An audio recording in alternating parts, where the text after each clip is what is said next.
내일부터 뉴욕 일원에 무더위가 다시 찾아옵니다. 기상청은 가급적 외출을 자제하는 등 더위에 대비할 것을 당부했습니다.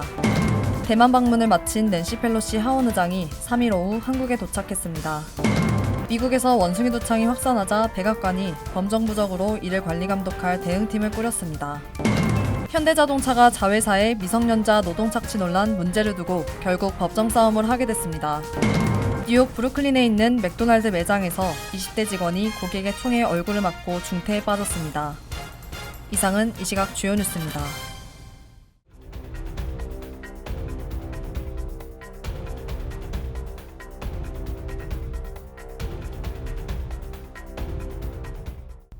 시청자 여러분 안녕하십니까? KBN 뉴스입니다. 내일부터 뉴욕 일원에 무더위가 다시 찾아옵니다. 일부 지역의 경우 체감온도가 105도까지 오를 것으로 예보되고 있는데요. 기상청은 가급적 외출을 자제하는 등 더위에 대비할 것을 당부했습니다. 내일 오전부터 5일 저녁까지 뉴욕 일원에 폭염주의보가 발령됩니다. 기상청은 내일 낮 뉴욕 지역의 최고 기온은 화씨 94도로 예보하고 일부 내륙 지역의 경우 체감온도가 화씨 105도에 달하는 무더위가 예상된다고 밝혔습니다. 커네티컷 하트포드의 경우 99도가 예보되고 있어 1944년에 세운 최고 기록 96도를 넘어설 것으로 보입니다. 금요일 최고 기온은 90도로 약간 내려가지만 여전히 덥고 습한 날씨가 예상됩니다. 오후에는 곳에 따라 한두 차례 천둥과 번개를 동반한 소나기가 내릴 것으로 보입니다. 이번 무더위는 주말까지 이어질 것으로 예상됩니다. 토요일은 낮 최고 기온 85도로 내려가지만 일요일은 다시 90도로 더운 날씨가 될 것으로 예상됩니다. 다음 주는 80도대로 쾌적한 날씨가 이어질 것으로 보입니다. 대만에 방문한 낸시 펠로시 하원 의장은 차이 잉원 총통을 만나 미국이 대만을 포기하지 않겠다는 입장을 밝혔습니다. 중국은 군사적 대응과 함께 경제 제재로 맞섰습니다. 박준환 기자가 보도합니다. 낸시 펠로시 하원 의장은 총통 집무실에서 차이 총통을 예방하고 대만의 훈장인 특종 대수 경호를 받았습니다. 그는 우리 대표단은 우리가 대만과의 약속을 버리지 않을 것을 명백하고 분명히 하기 위해 대만에 왔다고 밝히고 우리는 우리의 오래된 우정이 자랑스럽다고 덧붙였습니다. 펠로시 의장은 지금 그 어느 때보다 대만에 대한 미국의 연대가 중요하다며 그것이 오늘 이 자리에 우리가 가져온 메시지다라고 말했습니다. 아울러 대만과 세계 다른 지역의 민주주의를 지키려는 미국의 결의는 여전히 철통 같다고 강조했습니다. 차이 총통은 훈장이 펠로시 의장에 대한 감사와 더 많은 협력을 통한 대만-미국 관계의 계속적인 발전을 대표하는 것이라고 설명했습니다. 또한 대만은 의도적으로 고조된 군사적 위협에 직면해서도 물러서지 않을 것이라고 강조했습니다. 한편 펠로시의 대만행을 중국의 주권과 영토 안정성, 하나의 중국 원칙에 대한 엄중한 침해로 간주한 중국은 4일 12시부터 대만을 둘러싸는 형태로 설정한 6개의 구역에서 실사격 훈련을 포함한 중요 군사훈련을 실시한다고 발표했습니다. 안전을 위해 이 기간 관련 선박과 항공기는 해당 해역과 공역에 진입하지 말라고 알렸습니다. 중국 상무부도 대만에 대한 천연모래 수출을 관련 법률 규정에 근거해 잠정 중단한다고 밝혔습니다. 세관 당국인 해관총서는 대만산 감귤류 과일, 냉장 갈치, 냉동 전갱이의 수입을 잠정 중단한다고 발표해 경제 제재를 시작했습니다. KBN 뉴스 박준환입니다. 대만 방문을 마친 낸시 펠로시 하원 의장이 3일 오후 한국에 도착했습니다. 펠로시 의장은 한국 시간 3일 오후 9시 24분쯤 전용기로 경기도 평택 소재 주한미 공군 오산기지에 안착했습니다. 펠로시 의장은 서울 시내 숙소 호텔에서 하룻밤을 묵은 뒤 4일 오전 국회에서 김진표 국회의장과 만나 인도태평양 영내안보, 경제협력과 기후위기 등을 주요 의제로 회담할 예정입니다. 김 의장과 펠로시 의장은 회담 뒤 그 결과에 대한 공동발표를 진행하고 오찬도 함께할 계획입니다. 미국의 국가의전 서열 3위인 펠로시 의장의 이번 방한은 그가 민주당 하원 원내대표 자격으로 우리나라를 찾은 2015년 4월 이후 약 7년 4개월 만입니다. 펠로시 의장은 4일 오후 일본으로 출국하기에 앞서 오산기지에 들러 주한미군 장병들을 격려할 것으로 알려졌습니다. 펠로시 의장은 또 판문점 공동경비구역 방문도 계획 중인 것으로 전해졌습니다. 다음 소식입니다. 미국에서 원숭이 두창이 확산하자 백악관이 범정부적으로 이를 관리-감독할 대응팀을 꾸렸습니다. 백악관은 어제 성명을 통해 원숭이 두창에 대한 범정부적 대응 전략을 조정하고 관리할 대응팀을 구성했다고 발표했습니다. 이어 바이든 대통령이 원숭이 두창 대응조정관의 로버트 펜튼을, 부조정관의 드미트리 다스칼라키스를 각각 임명했다고 전했습니다. 펜튼 조정관은 연방재난관리청에서 캘리포니아와 애리조나 등 서부 지역 담당 책임자로 재직 중입니다. 다스칼라키스 부조정관은 질병통제예방센터의 인간면역 결핍 바이러스 예방국장을 지낸 공중보건 전문가입니다. 원숭이 두창 대응조정관은 코로나19가 창궐했을 때 만든 자리인 백악관 코로나19 대응조정관과 같은 역할을 하게 됩니다. 백악관은 원숭이 두창 대응조정관이 원숭이 두창에 대한 검사와 접종, 치료 접근을 강화하고 질병에 맞서 싸울 정부의 전략과 운용을 이끌게 될 것이라고 말했습니다.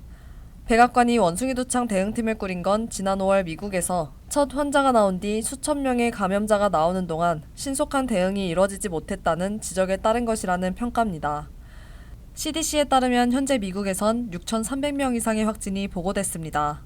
원숭이 두창이 확산하면서 뉴욕과 캘리포니아, 일리노이주는 비상사태를 선포했으며 연방정부도 공중보건 비상사태 선포를 검토하고 있습니다. 동성애자들을 중심으로 원숭이 두창이 급격히 확산하면서 1980년대 후천성 면역 결핍 증후군 창궐 당시처럼 성소수자 혐오와 차별이 심화할 것을 우려하는 목소리가 커지고 있습니다.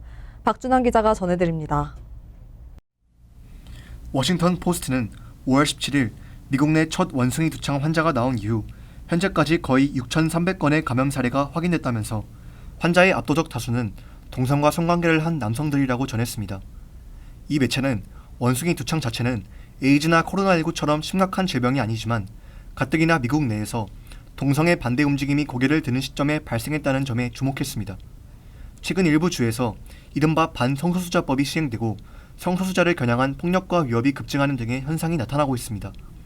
붉은색이나 보라색의 육종이 피부에 발생하는 에이즈와 비슷하게 원숭이 두창 역시 발진과 스포 등 외견상 쉽게 구별되는 증상을 일으킨다는 점도 동성애자들이 에이즈의 시대에 트라우마를 자극받는 요인입니다.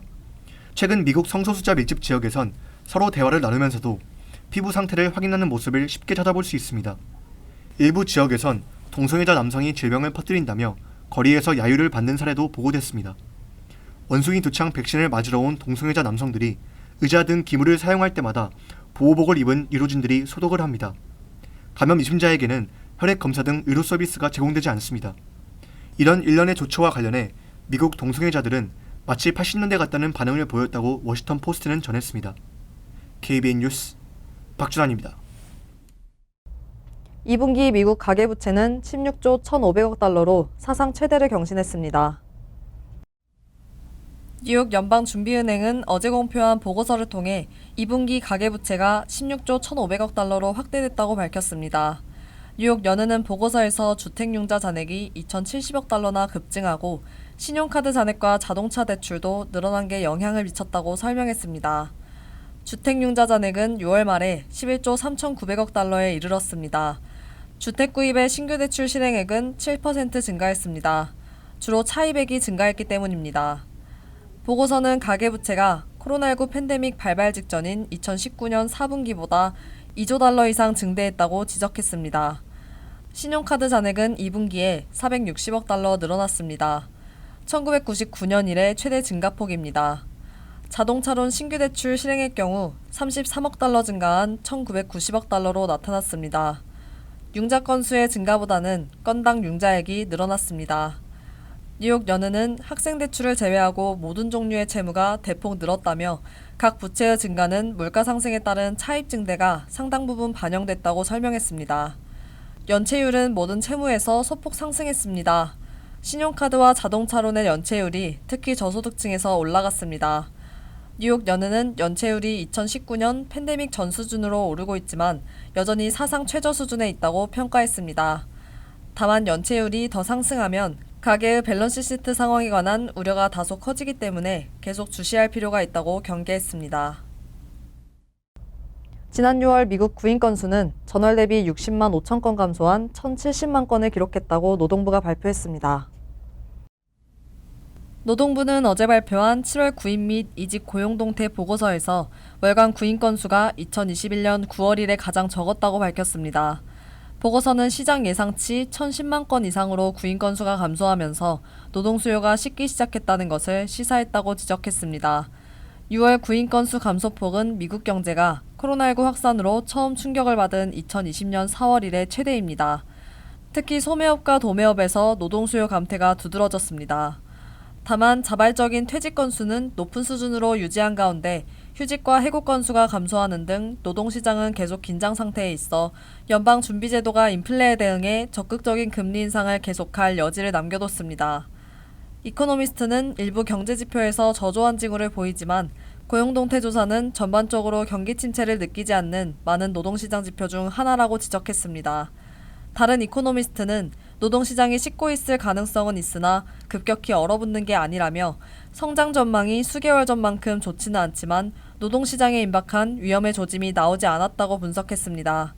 업종별 구인 건수는 소매가 34만 3천 건 줄었고 도매도 8만 2천 건 감소했습니다. 주와 지방정부의 교육부문은 6만 2천 건 축소했습니다. 채용 건수는 640만 건으로 5월 650만 건에서 감소했습니다. 자발적인 퇴직 건수는 420만 건으로 전월 430만 건에서 10만 건 정도 줄어들었습니다. 현대자동차가 자회사의 미성년자 노동 착취 논란 문제를 두고 결국 법정 싸움을 하게 됐습니다. 캘리포니아에서 집단 소송이 제기됐는데요. 브랜드 이미지에 타격이 불가피할 것으로 보입니다. 보도에 박준환 기자입니다. 지난 1일 엘레바마 지역 언론 엘다컴에 따르면 최근 연방법원 캘리포니아 센트럴 지법에 현대차에 대한 집단 소송이 제기됐습니다.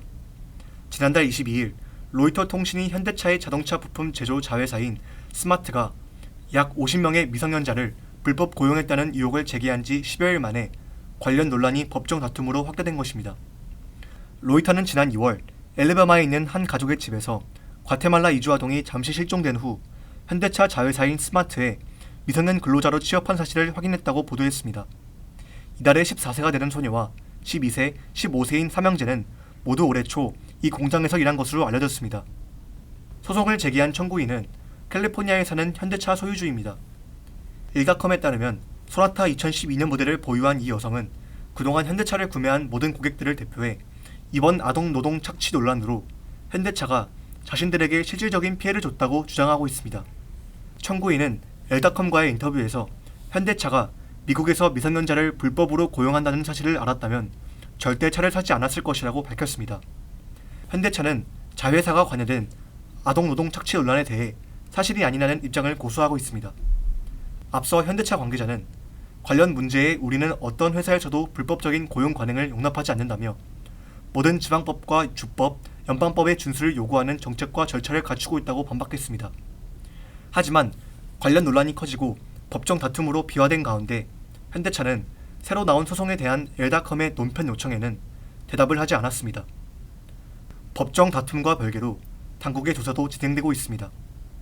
엘레베마주 노동부 대변인은 로이터와의 인터뷰에서 연방노동부 및 기타 기관과 협력해 관련 안건을 조사할 것이라고 밝힌 바 있습니다. KBN 뉴스 박주단입니다. 캔자스주 유권자가 주 헌법에서 낙태권 보호 조항을 삭제하려는 헌법 개정에 반대했습니다.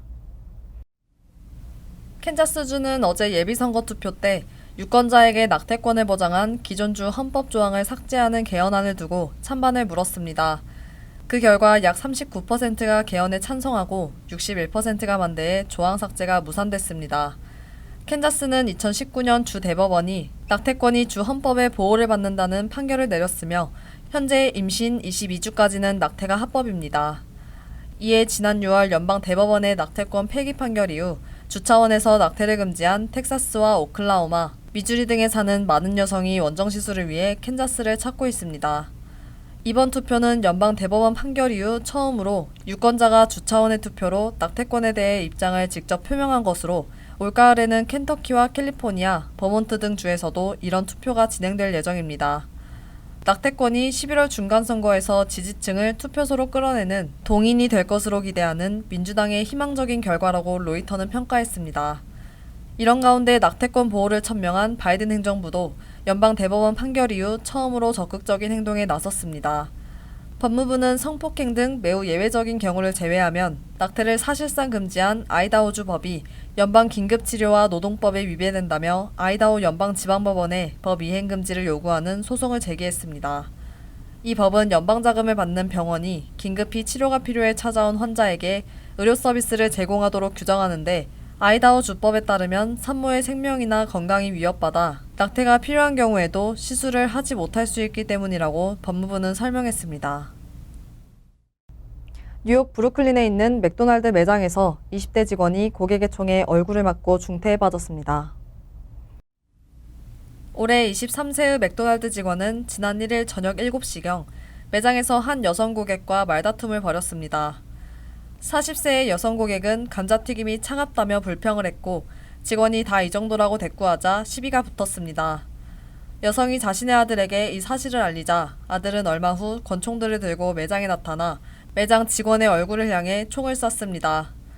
직원은 목에 총을 맞아 인근 대학병원으로 긴급 후송됐으나 생명이 위독한 것으로 알려졌습니다. 주변 상인들은 총격을 입은 맥도날드 직원이 매우 성실하고 친절한 젊은이였다고 입을 모으며 안타까워하고 있다고 데일리 뉴스는 전했습니다.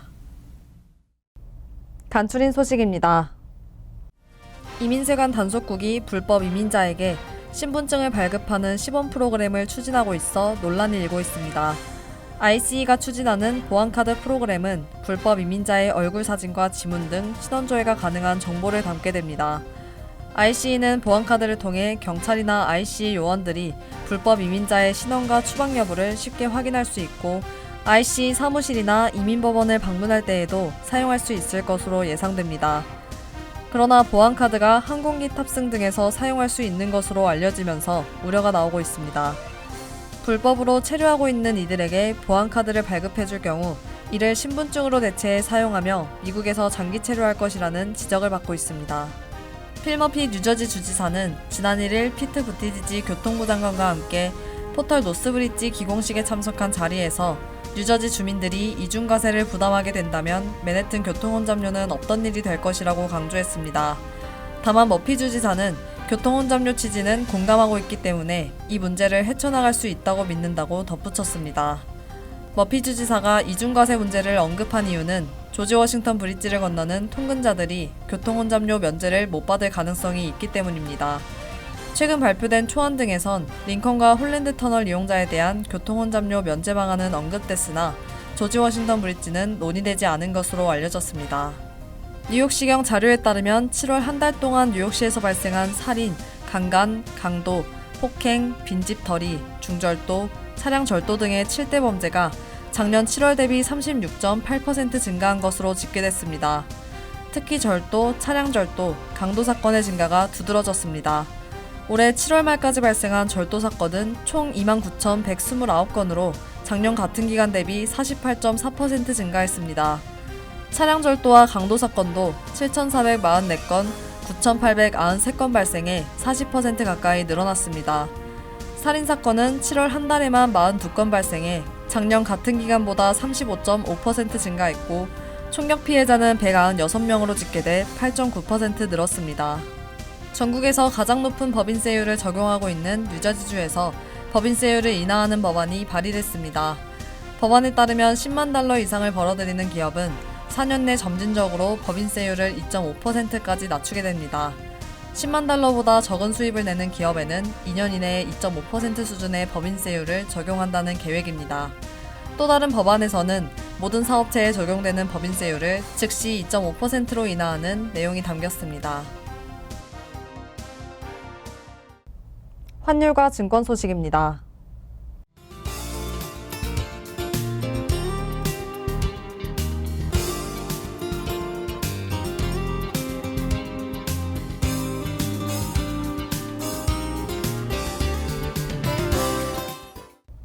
이어서 날씨입니다. 목요일은 화창하고 덥겠습니다. 낮 최고 기온은 89도, 섭씨 32도, 밤 최저 기온은 77도, 섭씨 25도로 예상됩니다. 금요일은 대체로 흐린 가운데 천둥 번개를 동반한 소나기 내릴 가능성이 있습니다. 토요일도 흐리겠고 천둥 번개를 동반한 소나기 내릴 가능성이 있습니다. 이상으로 KBN 뉴스를 마칩니다. KBN과 함께 즐거운 저녁 되시기 바랍니다. 미 동부 최대 한인방송 KBN이 제작하는 KBN 뉴스는 웹사이트 mykbn.com 그리고 유튜브와 페이스북에서 다시 보실 수 있습니다. 좋아요, 구독, 알림 설정은 뉴스 제작에 큰 도움이 됩니다.